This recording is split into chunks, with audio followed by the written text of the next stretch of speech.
తులారాశి వారికి శని కుంభరాశిలోంచి మీనరాశిలోకి స్థాన మార్పు తర్వాత తులారాశి జాతకులకు శని ఇచ్చే ఫలితాలు ఏమిటో మనం ఇప్పుడు తెలుసుకుందాం. మనం ఇప్పుడు ఈ వీడియోలో తెలుసుకునే ప్రయత్నం చేద్దాం. అంటే తులారాశి వారికి శని పంచమ నుంచి 6వ స్థానంలోకి సంచరిస్తున్నాడు. అప్పటి వరకు సంతానం ద్వారా ఉన్న ఇబ్బందులు, ఇతరత్ర బంధువులతో ఉన్న ఇబ్బందులు, ఇతరత్ర ఇబ్బందులు ఏమన్నా అన్నీ కూడా తొలగిపోతాయి. అంటే పాపగ్రహాలు అంటే రవి, కుజుడు, శని, రాహు, కేతులు 3, 6, 11 స్థానాల్లో ఉంటే శుభ ఫలితాలు ఇస్తారు. మామూలుగా 11వ స్థానం అంటే కామన్. అది 11వ స్థానంలో ఏ గ్రహాలు ఉన్నా కూడా మంచి స్థానాన్ని ఇస్తాయి. పాపగ్రహాలు 3, 6 స్థానాల్లో శుభ ఫలితాలు అనేవి ఇవ్వడం అనేది జరుగుతుంది. 6వ స్థాన ఫలితాలతో పాటుగా ఈ తులారాశి వారికి 3, 9, 12 స్థానాలను కూడా శని వీక్షిస్తున్నాడు. కాబట్టి ఆ స్థాన ఫలితాలు కూడా ఆ జాతకుడికి అనుభవంలోకి వస్తాయి. అవేమిటి? స్త్రీ సౌఖ్యము, హృదయంలో సుఖానుభూతి అనేది కలుగుతుంది. సొంత తెలివితో కష్టించి అన్ని పనులు కూడా పూర్తి చేస్తారు. ఆరోగ్యం అనేది చాలా కుదుట పడుతుంది. బంధుమిత్రులతో చాలా సంతోషంగా గడుపుతారు. గృహ నిర్మాణ పనులు కూడా అనుకూలిస్తాయి. శత్రువులపై జయం అనేది సాధిస్తారు. అధికారులతో మాత్రం కొంచెం జాగ్రత్తగా మెలగండి. ఇంట్లో గొడవలు జరగకుండా సామరస్యంగా సమస్యలను పరిష్కారం చేసుకునే విధంగా ఉండండి. ఇక రాశి వారిగా చూసుకున్నట్టయితే తులారాశిలో ఉన్న నక్షత్రాలు ఏంటి? చిత్తా, స్వాతి, విశాఖ ఈ 3 ఉన్నాయి. ఇక చిత్తా నక్షత్రం వారికి శని మారడం వల్ల సుఖాలు అనేవి పొందుతారు.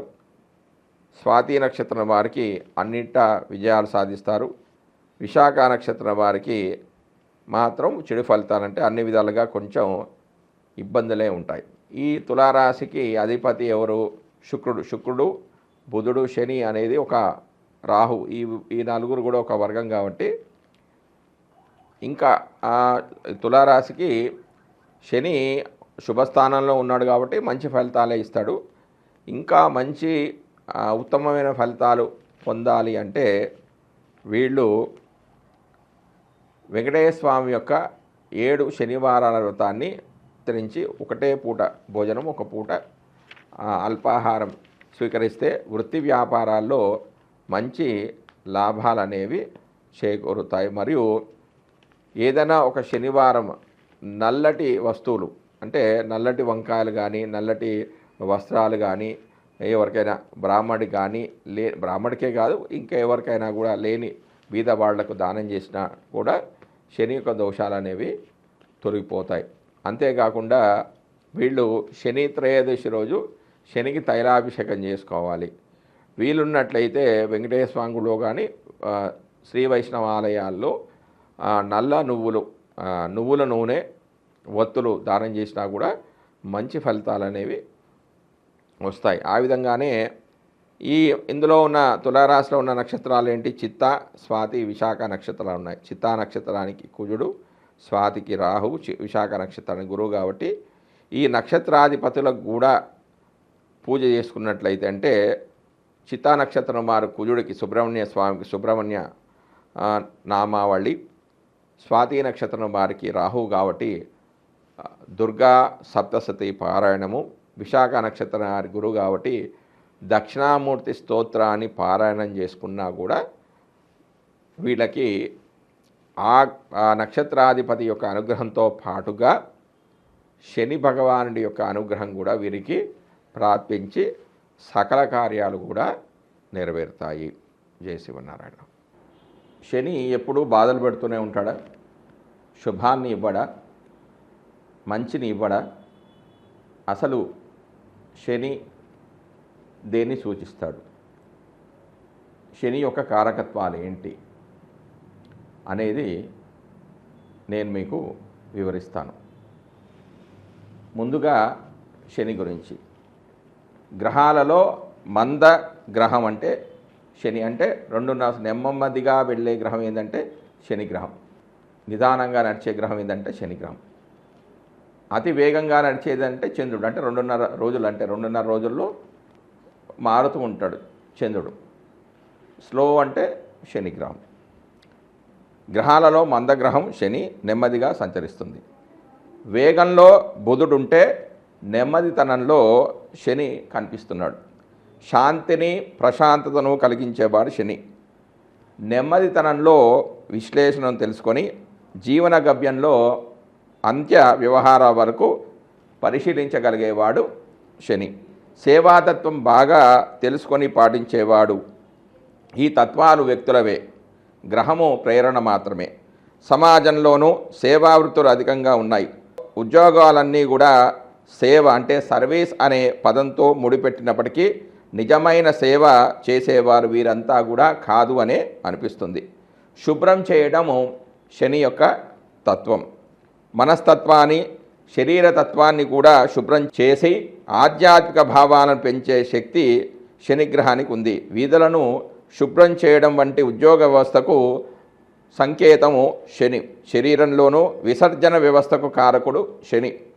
శని కారకత్వం సరైన విధంగా లేకుంటే విసర్జన పదార్థాలు ఎక్కడికక్కడే ఉండి పోతాయి, వెంటనే వ్యాధులు కలుగుతాయి. అందుకే సమాజానికి శని అంటే భయం. అంతేకాకుండా వేగవంతమైన భావన కూడా నెమ్మదిగా పనిచేసేవాడు కావడం వల్ల ప్రస్తుతం ఉన్న వేగవంతమైన సమాజంలో ఇమడిపోవడం కష్టతరమవుతుంది. సమాజ అవసరాలకు అనుగుణంగా మారడం కోసమే శనితత్వాన్ని మార్పులు చేసే ప్రయత్నం చేయడమే శాంతి విధానం. పూజలు, పునస్కారాలు, ఈ ప్రయత్నాలతో ఆకాశంలో గ్రహమేమీ కూడా మారదు. ఆ గ్రహం ప్రేరణగా భావించే శరీరతత్వంలో, మనస్తత్వంలో మార్పులు అనేవి వస్తాయి. ఆ ప్రయత్నాలు తనను తాను తీర్చిదిద్దుకోవడంలో సహకరిస్తాయి. అందుకే జ్యోతిష్యం లోకంలో గణనీయమైన నయనస్థానాన్ని పొంది రాబోయే మంచి చెడులను చూడగలుగుతుంది, ఊహించగలుగుతుంది. శరీరంలో బద్ధకానికి అసలైన కారకుడు ఎవరంటే శని.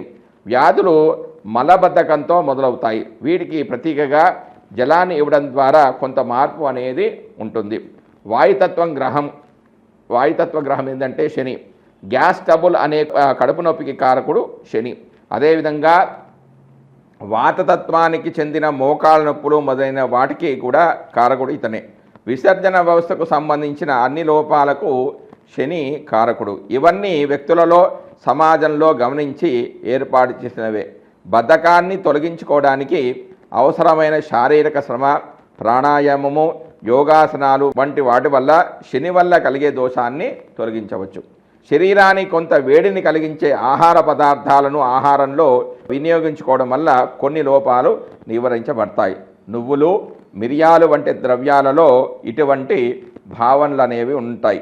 వాటి వినియోగం వల్ల శని దోషాలు కొన్ని తొలగిపోయి చైతన్యవంతమైన, వేగవంతమైన మనస్తత్వం అనేది ఏర్పడుతుంది. దాని నుండి శరీరంలోని బద్ధకం అనేది తొలగిపోతుంది. మనసులోని బద్ధకాన్ని తొలగించే ప్రయత్నాలే శాంతి విధానాలు. ఇప్పుడు అసలు శని యొక్క కారకత్వాలు ఏంటి అనే దాని గురించి మనం ఇప్పుడు తెలుసుకునే ప్రయత్నం చేద్దాం. శని కారకత్వాలు: ఆయుర్విపత్తి, పరవంచన శక్తి, మోహావ్యాధ నిధాన కారణ జీవనాన్ని, మాలిన్య వస్త్ర భయశీసక దుర్మతిత్వ శూద్రాలుయ విషయో భృతా కోర్కసునో అని భావమందిర్లోని 52వ శ్లోకంలో శని కారకత్వాల గురించి తెలియజేయడం జరిగింది. వీటి యొక్క అర్థం ఏంటంటే ఆయువు, ఆపదలకు కారకుడు శని. ఇతరులను మోసం చేయడం, శక్తి వ్యామోహము, వాత సంబంధమైన అనారోగ్యాలు, మరణ కారణం, జీవనము, మలిన వస్త్రము, భయము, శీతము, చెడ్డ ఆలోచనలు, డిప్రెషన్సు, శూద్రుడు, దుండపోతు జనపదాలు, సేవక జనము శని కారకత్వంలోనివి.